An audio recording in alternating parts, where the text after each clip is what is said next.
매브리온 여러분 안녕하십니까. 오늘은 정말 주식계 구루 금융일타 강사 여러분들을 돈 버는 길로 안내해드릴 우리 존리 메리츠 자산운용 대표님 모셨습니다. 안녕하십니까. 안녕하세요. 오래간만이에요. 사실 이제 우리 돈봉준 이런 이제 별명으로 많이 유명했잖아요. 코로나 팬데믹 이후에 코스피가 박살이 나고 그 이후에 어떤 주식을 사도 다 오르던 시절에 대표님의 강한 스트롱 바이 전략을 굳게 신뢰하고 돈을 번 많은 분들이 사실은 지금은 조금 장이 출렁이면서 많이 좀 고생을 하고 있거든요. 지금 장을 보는 우리 대표님의 좀 뷰 먼저 좀 여쭙고 싶습니다. 사람들은 자기가 듣고 싶은 것만 들으려고 해요. 네. 작년에 돈을 벌었다. 근데 내가 미처 팔지 못했는데 주식이 떨어졌다. 그럼 앞으로 어떻게 될까? 이제 그런 질문을 많이 하잖아요. 근데 그거는 정말로 그 잘못된 방식인데 주식 투자하는 유일한 이유는 노준비예요. 그럼 노준비하려고는 앞으로 20년 남았거나 사람에 따라 틀리긴 하지만 30년 남은 거, 심지어는 이제 40년 남은 사람도 있는데 뭐 자꾸 예측을 하려고 할까? 내가 한 10,000번은 얘기했을 거예요. 10,000번 더 하셨어요. 그냥 꾸준하게 투자해라. 월급의 10%, 20%. 그리고 주식시장을 예측하지 말아라. 주식은 시간에 투자하는 거다. 근데 아직도 대부분의 사람들은 그 안절부절해요. 주식이 떨어지면 어떻게 될까? 올라가면 어떻게 될까? 그래서 저는 그런 게 너무 신기한 거예요. 얼마큼 더 얘기를 해줘야 될까? 주식은 갖고 있는 거다. 그리고 꾸준하게 모으는 거예요. 개별 주식 하지 말고 연금저축펀드, 그다음 퇴직연금 가지고 해라. 자꾸 어떤 종목을 통해서 하려고 그러고 막 급하고 주식시장을 예측하는 자체가 아무런 의미가 없어요. 예측할 수 있는 사람 한 명도 없어요. 나보고 예측하라고 그러면 나는 모른다는 게 다르지. 내부적으로 이제 리서치 센터, 리서치 조직을, 그러니까 기능을 하는 네네, 분들이 있잖아요. 네네. 그분들이 보는 뭐 메리츠의 어떤 하우스 이런 건 있지 않습니까? 없어요. 그거 안 하세요? 왜 안 해요? 우리는 주식에 대한 거, 그러니까 이 주식이 정말로 갖고 있어야 되느냐, 아니면 좀 변화가 필요하냐, 이런 것만 하는 거지. 우리가 뭐 앞으로 한국 시장이 어떻게 될 거니까, 글로벌리 어떻게 될 거니까, 그 예측하는 것 자체가 그 시간이 있으면 우리는 얼마나 우리 고객들을 위해서 어떤 주식을 더 살까, 그거를 걱정하는 게 낫죠. 하우스 비유라는 거는 이제 고객들한테 지금 주식시장이 어렵지만 팔지 말아라. 항상 투자해야 된다. 뭐랄까, 리마인드 시키는 거죠. 근데 예를 들어서 뭐, 앞으로 한국 주식 6개월 동안 어려울 거니까 일단 현금 비중을 늘려라. 이런 거는 절대로 하면 안 되는 것들이에요. 근데 대부분 그렇게 할 수 있다고 착각을 하죠. 아니, 고객이 우리한테 돈을 줬잖아요. 뭐, 왜 돈을 줬어요? 좋은 회사 발굴해서 투자라고 줬잖아요. 근데 그거를 내가 수시로 주식을 샀다 팔았다 하면 고객이 나한테 돈을 맡긴 의미가 아무것도 없잖아요. 그건 도박하라고 준 건 아니잖아요. 지금 시대 트렌드에 정확히 맞는 업종은 무엇일까? 업종, 그런 거 가능하죠. 그러니까 예를 들어서 어떤 회사가 돈을 벌을까, 앞으로. 근데 이제 확실한 거는 앞으로 5년, 10년으로 봤을 때 엔진 만드는 회사는 돈을 못 벌 것 같죠. 네. 그건 확실하죠. 그럼 전기차가 될 거다. 그럼 전기차에 어떤 회사가 잘 될까? 그런 거는 예측이 가능하죠. 그러니까 이제 포트폴리오를 그런 방향으로 조금씩 바꾸는 이제 펀드 매니저가 할 일이고, 또 사람이 오래 사니까 헬스케어 쪽에 좋은 회사들이 많이 나올 거다. 왜냐면 사람들이 돈을 쓸 테니까 그런 거는 가능하죠. 그러니까 우리가 기업을 방문할 때도 이 기업이 앞으로 어떻게 될 것인가에 대해서 아이디어를 가질 수가 있죠.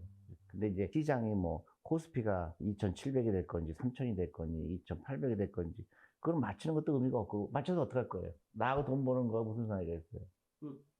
정확히 예측하면 이게 잘 찍으면 돈을 벌 수 있지 않습니까? 그러니까 단기적으로 뭐 예를 들어서 2,700에서 2,800이 됐다 몇 %버는 거예요?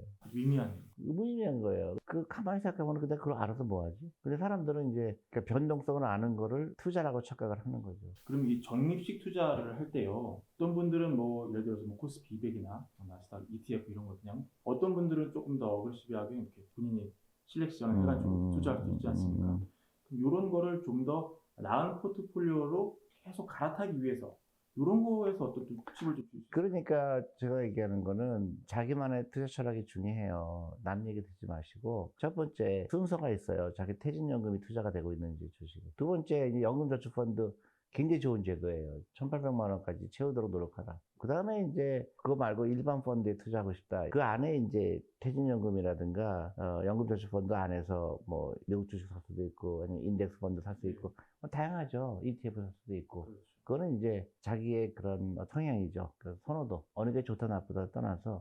근데 뭔지는 알아야지. 제가 궁금하게 생각하는 거는 사람들은 다 주위로부터 그걸 배워요. 그래서 주위 사람이 얘기하는 거를 거의 그 성경처럼 믿어요. 예를 들어서, 야, 한국 주식은 안 돼. 미국 S&P 500 해야 돼. 그거는 근거가 없잖아요.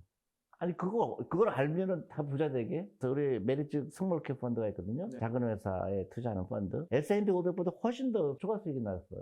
그러니까 남들이 얘기하는 거에 그냥 무조건 그냥 그게 맞나 보다 하고 단정적으로 하는 사람들이 많아요. 한국 주식은 이제 끝났잖아요. 한국 주식은 박스권이잖아요. 근데 미국은 올라가니까 나는 미국 주식만 할 거예요. 그것도 굉장히 잘못된 거고. 내가 주식에 투자한다는 거는 기업의 펀더멘털을 보고 투자하는데 그걸 다 묶고 들어서 한국은 안 돼. 미국은 잘 될 거야. 이것도 굉장히 잘못된 거죠.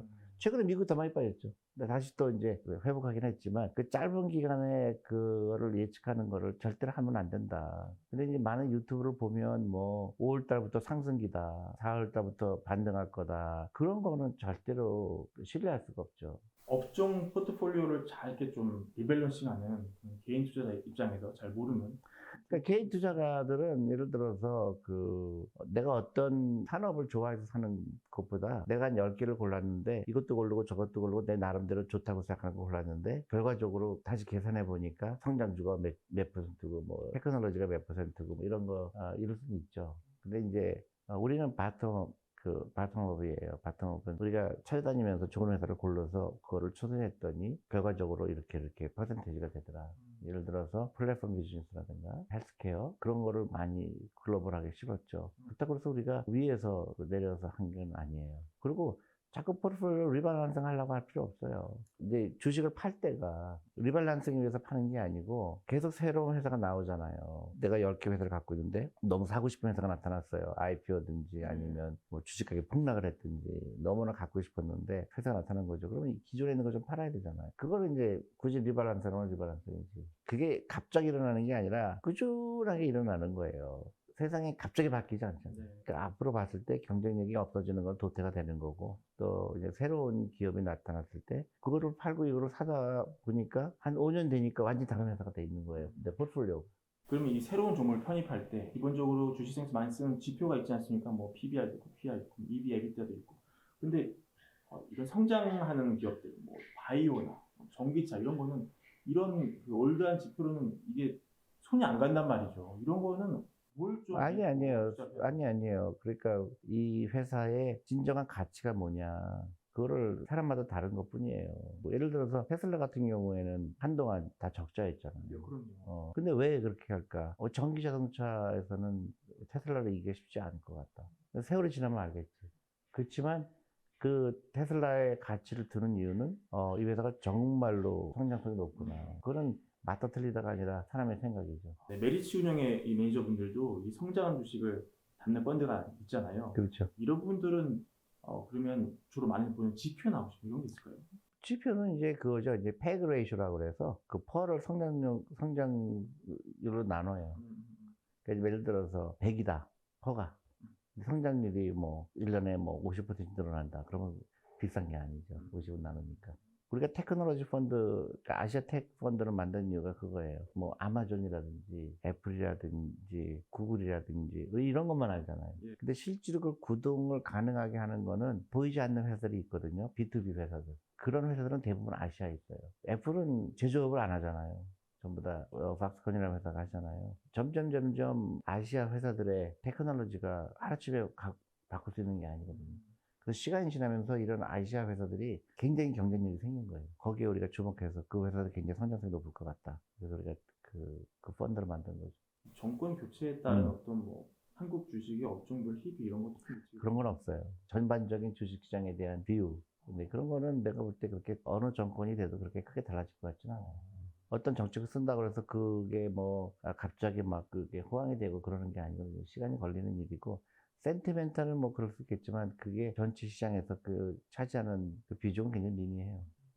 특히 이제 정치적인 것 때문에 사람들은 막 알고 싶어 하는데 펀더멘탈한 건 아니거든요. 지금 뭐 글로벌 이슈 중에 가장 큰 거는 러시아 우크라이나 침공이었습니다. 이럴 때 이 메리츠 운영은 어떻게 대처를? do nothing. 그거 갖고 아무것도 안 하죠. 우리가 그 전쟁터 나간 것도 아닌데 그걸 어떻게 해요? 근데 다 지나가리라. 그리고 우리 고객들한테 이럴 때 더 투자하시라 이렇게 얘기하죠. 이로 인해 촉발되는 여러 가지 현상이 있잖아요. 뭐 유가가 급등한다든가 원자재가 급등한다든가 이로 인해 장이 조금 부정을 받는다든가 이런 거를 좀 감안해서 투자. 대부분 이런 거는 그렇게 큰 이슈가 아니에요. 뭐 이럴 때 뭐 3차 대전이 일어난다 이렇다 그러면 뭐 다르지만은 국지전은 항상 일어났잖아요. 우리가 그동안 전쟁을 굉장히 안 했었죠. 그러니까 이제 좀 이슈가 큰 거고, 냉정하게 생각하면은 여기 얼마큼 오래 갈지 모르겠지만은, 그렇다고 해서 포트폴리오를 바꾸거나 현금 비중을 늘리거나 이런 거는 굉장히 좋은 방법이 아니고요. 다만 이제 인플레이션이 가장 큰 카드죠. 이제 전쟁이 나고 그러면 어떤 프리 트레이드, 그러니까 막 물건이 막 이쪽에서 저쪽으로 가고 그런 자유로운 게 이제 굉장히 제약을 받잖아요. 그러니까 또 어떤 특별한 자원은 이제 국가가 그거를 무기로 삼으려고 하고 있고, 그러니까 이제 인플레이션이 이슈가 되고 그러면 이자율이 올라갈 거니까, 그런 면에서 정말로 내 노후 준비는 어떻게 될까? 저는 이럴 때일수록 투자가 안 돼 있으면 곤란하죠. 현금이 가장 나쁜 자산이 되죠. 주식이나 펀드에 투자해야 되는 중요성이 생겼고, 부동산 하시는 분들도 내 재산의 80%가 부동산이라고 그러면 심각하게 생각을 해야 돼요. 너무 위험해요, 한국이. 그래서 나는 리츠도 좋을 것 같아요. 리츠 투자하는 게 빌딩 사는 것보다 나을 것 같다. 지금 자기 포트폴리오를 심각하게 생각해야 될 것 같고요. 20대, 30대라 그러면 집에 집착하지 말라고 얘기하고 싶어요. 다시 얘기하죠. 주식형 펀드에 투자해라. 연금저축펀드 투자하시고, 퇴직연금, 그걸 가지고 투자해라. 한국의 퇴직연금이 전부 주식 투자에 안 하고 있거든요. 몇백조인데. 그들 라이프 스타일을 바꾸는 거죠. 사교육비 끊고. 그게 진짜 중요한 시대가 왔어요. 이제 막 주식을 시작하는 입장에서 여러 가지 이제 메뉴가 있단 말이죠. 크게 보면 뭐 미국도 있고, 한국도 있고, 중국도 있고, 이런 그 나라별 국가 포트폴리오. 그러니까 지금 이제 사회에 처음으로 진입하는 분들이나 이런 데는 일단 돈이 없을 거잖아요. 돈이 없는데 중국도 사고 미국도 사고 한국도 사고 불가능하죠. 그러니까 펀드를 투자하는 게 좋고, 자기가 버는 돈의 10%는 무조건 펀드에 투자한다. 연금저축펀드에. 그런 룰을 정하면 되죠. 개별적으로 내가 주식을 고르는 거는요, 거의 불가능해요. 불가능해요? 그 공부를 많이 하면 될 수 있지 않을까요? 어떻게 공부를 해요? 난 30년 동안 난 투자한 사람인데 갑자기 한 번도 투자 안 하던 사람이 나 공부해갖고, 그거는 불가능하죠. 우리는 1년에 500번 기업 방문을 가는데. 그렇죠. 근데 그 회사에 공장도 가보고, 또 사장도 만나보고, 그 다음에 그 마케팅하는 사람도 만나보고, 그걸 다 해야 되는데 어떻게 공부를 해요? 그러니까 혼자 공부를 한다는 건 뭐냐면 가장 하지 말아야 될 걸 하죠. 차트를 보죠. 그건 공부가 아니라 도박을 공부를 하는 거랑 똑같은 거죠. 도박을 공부한다고 돼요? 그러니까 그건 투자가 아니라 도박이죠. 너무나 많은 사람들이 투자하고 도박을 구별을 못해요. 한참 올려가지고 뭐 애널리스트들 보고서를 보고 공부하는 거. 이건 뭐 그것도 하나의 방법인데, 우리 펀드 매니저는 시중에 나와 있는 그런 보고서는 거의 읽지 않아요. 그래요? 그럼요. 증권에서 나오는 거는 대부분 단기간에 매매를 유도하는 경우가 많죠. 네. 메리츠 안에서 통용되는 보고서는 우리끼리만 보죠. 예, 어떤 포맷이에요? 포맷이 없어요. 우리는 예를 들어서 우리 애널리스트의 고객은 펀드 매니저예요. 그러면 펀드 매니저를 설득하는 거잖아요. 이 주식 괜찮은 것 같다. 또 담당 애널리스트가 펀드 매니저한테 이거 사는 게 좋겠습니다. 그랬을 때 펀드 매니저가 난 아닌 것 같은데. 그러면 이제 디베이트가 있겠죠. 그 애널리스트는 이 설득을 하기 위해서 조금 더 리서치를 하겠죠. 이래도 안 살래? 그러다 보면 이제 회사에 대한 그 지식이 늘어나게 되고. 나도 마찬가지로 어떤 기업의 회장님을 만났어요. 너무 좋은 거예요. 근데 이제 펀드 매니저한테 야, 이거 어떻게 생각해요? 근데 펀드 매니저가 우리 그거 봤는데 아닌 것 같아요. 그럼 내가 할 말이 없어요. 그건 그 펀드 매니저 고유 영역이기 때문에. 그런데 이제 진짜 문제가 되는 거는 그 펀드 매니저가 시중에 나와 있는 그 보고서를 보고 그거를 투자 결정을 한다 그러면 그건 굉장히 심각한 문제가 있는 거예요. 그 내부적으로 어떤 그 팔리시가 시중에 나온 애널리스트 보고서는 투자에 참고하지 않는다고. 아니, 그거 투자하지 않는다 그런 말이 아니라 당연히 투자하지. 그거를 가지고 안 하지. 그걸 한다 그러면 자기 잡을 기만하는 거지. 아니, 고객이 우리한테 우리의 실력을 믿고 돈을 줬는데 제3자가 쓴 거를 가지고 우리가 결정을 한다? 말이 안 되죠. 그래서 이제 하다 보면 재미난 일이 많아요. 모든 증권회사가 예를 들어서 어떤 주식에 대해서 부정적으로 얘기하게 되면 많은 경우 좋은 투자 기회가 생겨요. 그래요? 왜요? 왜냐하면 모든 사람이 나쁘다 그러잖아요. 그러면 그 가격이 펀더멘털에 비해서 훨씬 더 내려갈 가능성이 커요. 그래서 이 자기만의 투자 철학을 갖고 있는 게 그렇게 중요해요. 아니, 투자에 관심 있는 사람들은 남들이 다 나쁘다 그럴 때 흥미를 가져야 될 필요가 있고요. 또 남들이 전부 좋다 그럴 때 이걸 아닐 수 있다는 생각을 하는, 그게 이제 굉장히 재미난 거예요. 그게 이제 훈련이죠. 주택 마련 주식 대박 매불이 하나면 오케이입니다.